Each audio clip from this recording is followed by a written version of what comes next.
what you're going to want to do first is take this fuel line right here off from there. So you just get your pliers or whatever, and then you just go here, and then it'll go, and then you'll be able to slide it back, and then it'll probably be stuck. So you'll want to take this here and then turn it around a little bit like this, and then you'll be able to take it off. And then mine's already taken off, but there's the air filter boot right here, just a flathead screwdriver, and then unscrew it, and then this will be able to pop off.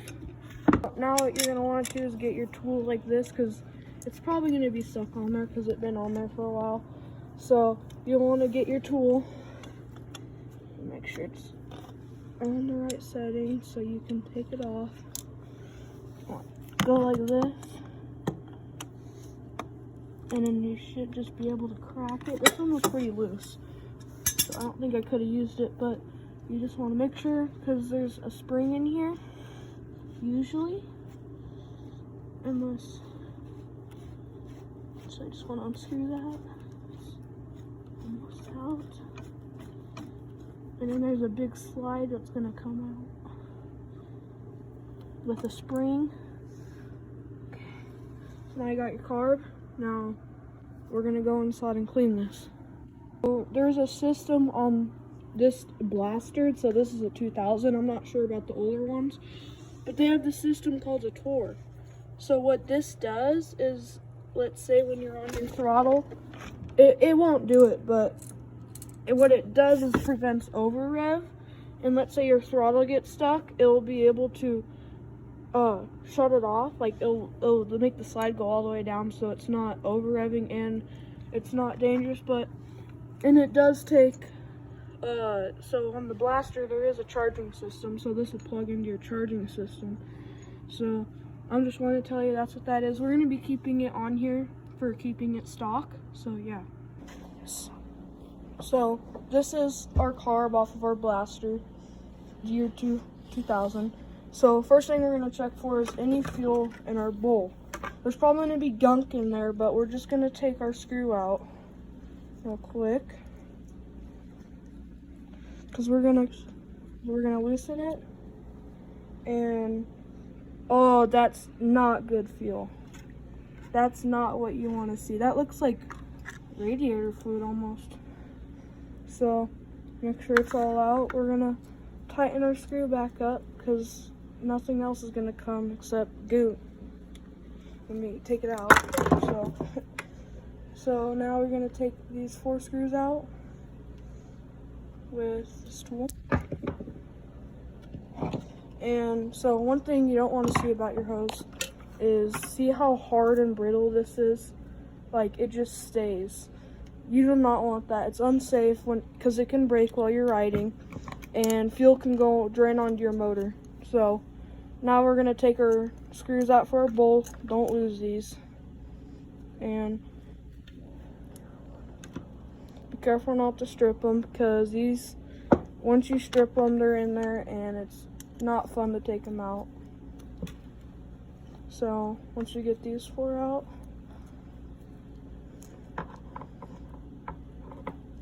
or we don't care about these fuel line, this old fuel line, so whatever happens to it, but make sure you keep all the screws.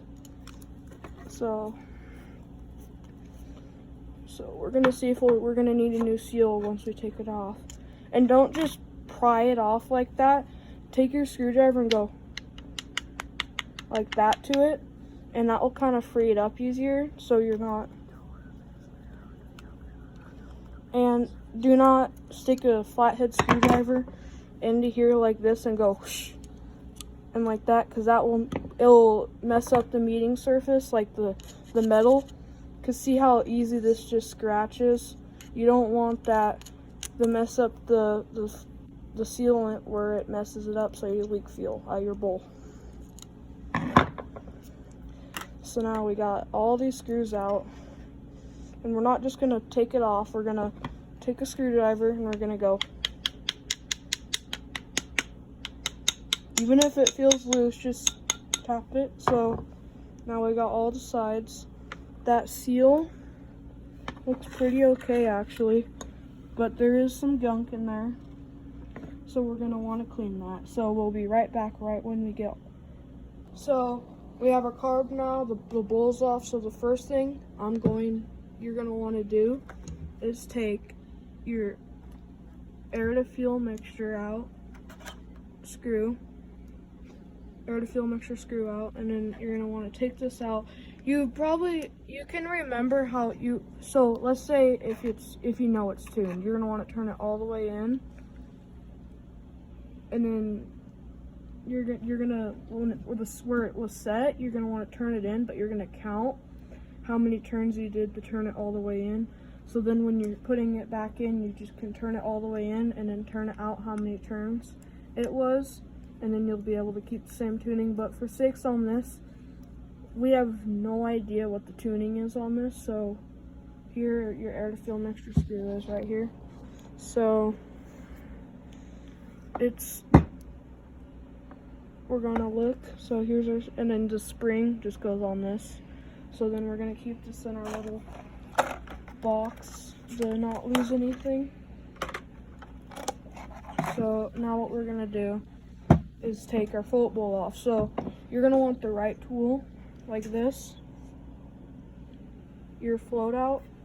So you see right here how there's this little, it looks like a nail kind of thing, and then over here it looks like this. You're gonna want to push it from this side. It might be a little hard to get out, but make sure you just push it out like this.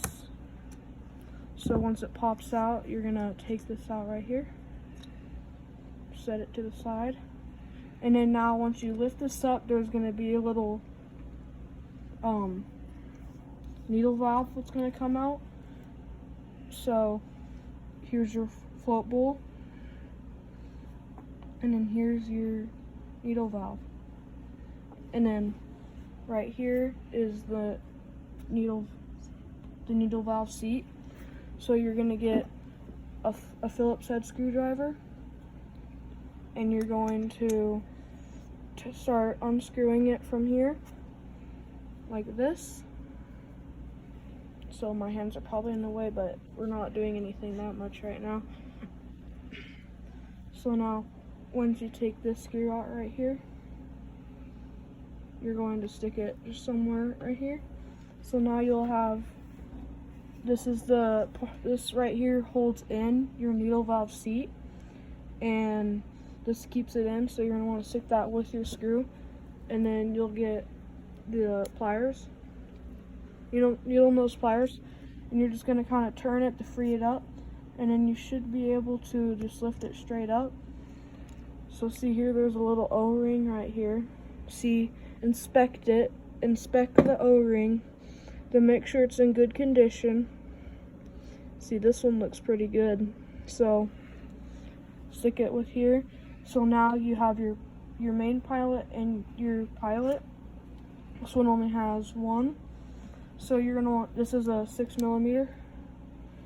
It might be different depending on your year, but you just want to unscrew that.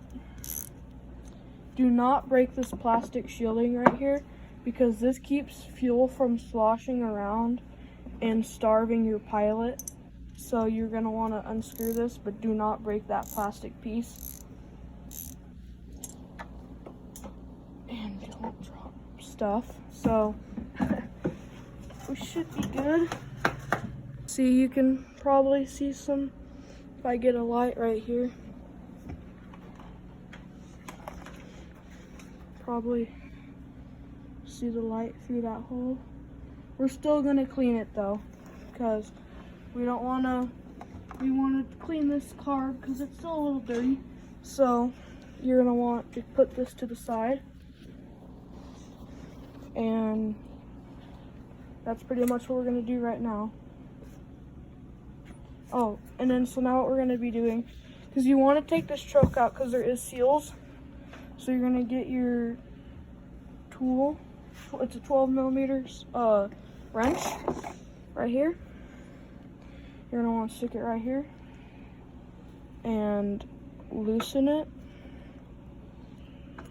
So once it's loosened, be able to unscrew. So this is what your choke looks like.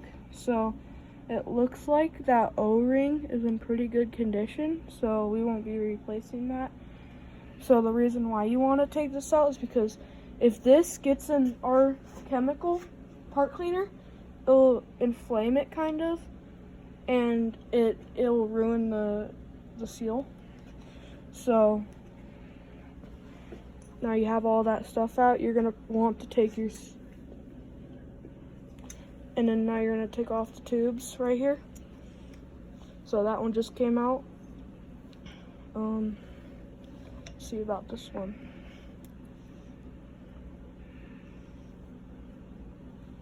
It's probably not gonna come off so good right here.